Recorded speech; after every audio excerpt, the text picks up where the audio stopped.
All right, let's check in on the LegacyRetirementGroup.com phone line with Ohio Congressman, Ohio's 15th District. It's Mike Carey. Michael, are you back in D.C.? I am back in D.C. Good morning. Good morning, sir. Were you able to catch the Buckeye game before you left? Oh, I was there. Did you go? What, you could not pick a better venue, a better day, and just a well-coached and well-played team. I mean, it was a great day to be a Buckeye fan. There's no doubt about it. Yeah, it was a fun Saturday for sure. And just everything. I mean, the old saying, you got 100,000 people inside the horseshoe and then another 100,000 outside the horseshoe. And I got to believe there was more than 100,000 outside the horseshoe. Oh, I think there was. I mean, Megan and I went. We didn't take the two little ones, but I'll tell you, we took my father-in-law to the game this past weekend, and really just a great memory, great experience. Good for you. Well, I'm glad you were able to do that before you got back to the swamp, and you were home in the district, kind of touring some of your 15th district here in Ohio last month. What'd you find? A lot of things. I mean, they always talk about this being the August recess. It is anything but a recess. I mean, we probably every day on any given day you generally have about 10 different invites. And so you try to work those, and you look at the district that goes from Columbus all the way almost to the Indiana border. I mean, we did so many different events. One of the cool things was we actually went to a facility for the Ohio line workers. It's their training center in Mount Gilead. It's not in the district, but it covers the people that are doing those, the work on the poles and I got to actually climb up one of those things. So that was That's probably cool. the one of the most neatest thing. And of course we did several ARP and we did a town hall with them on our Credit for Caring Act. A lot of different meetings talked about opportunity zones. We obviously, I think you knew this, we had the HUD secretary in, Scott Turner, who came into Columbus on Friday and actually was at the game on Saturday and got to see a Buckeye win. So was Senator Thune. So there are a lot of things going on in August, and I'll be here for a couple days, and then we'll get right back to it. I was going to get to the hosting of Scott Turner, the Secretary of Housing and Urban Development, on Friday. I liked what he had to say. He basically came in and toured a couple of communities, home and transitional communities. And he's saying, we do have a housing shortage in this country and, look no further than right here in central Ohio, but you don't need money from the federal government to get some relief there. I kind of liked that message. No, I think his message was great, and I think that also one of the things that the president did and we in the House and the Senate did, we made, the LIHTC funding permanent, which is something that was very important. But his message was spot on, and we just got to do the things that we can do. And I think tax policies like we did just a month ago, I think those are the things that the secretary was out talking about, but particularly when it comes to opportunity zones, no doubt about that. Absolutely. Speaking with Ohio Congressman, 15th District, Mike Carey. I got to ask you, Mike, you're back in D.C.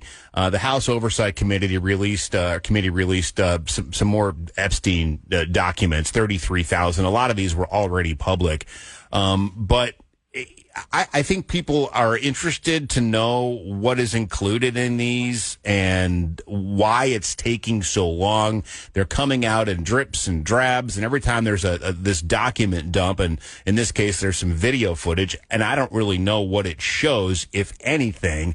I think people are getting fatigued. It's like just release whatever we have, let the chips fall where they may. I don't know what's going on with this, but I think people are getting tired of it. Yeah, I think you're right. I think a lot of people have, and I know that there was a petition that was the discharge petition that was released yesterday. So we'll see what happens. I mean, we literally had 2 votes last night. It was the first time that many members have actually been able to talk to one another, which actually isn't a bad thing, I'll be honest with you.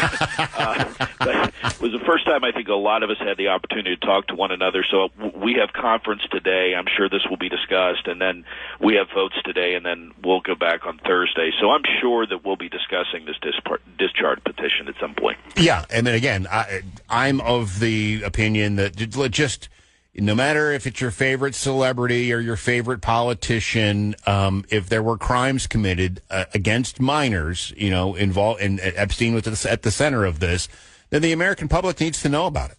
Absolutely. I mean, I don't think there's any doubt. I think everybody feels that way. So, I think us getting back here and getting around each other and talking about what we've got going on, I'm not sure if the discharge petition is going to be the route. But yeah, I think everybody feels that way. One of the other top stories, Michael, is sending the National Guard into cities with crime. I mean, they have been in D.C. for a couple of weeks now, and it's like 1,500 arrests or something ridiculous. I mean, it's just the crime rate has plummeted by double-digit percentage points in Washington, D.C. The president's talking about going into Chicago and Baltimore, has not indicated when or what that looks like yet, but they're probably, I mean, his words were, we're going in. Your thoughts on sending federal troops to American cities?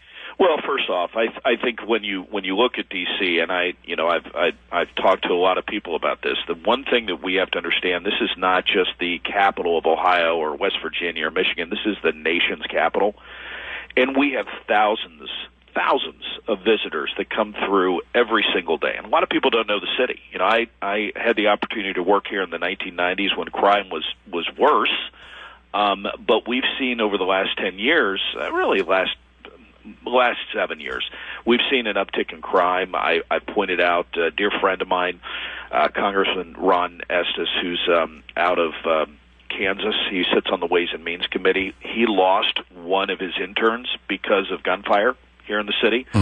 I had 3 of my staffers that were, that were attacked at knife point, just walking to lunch on Capitol Hill.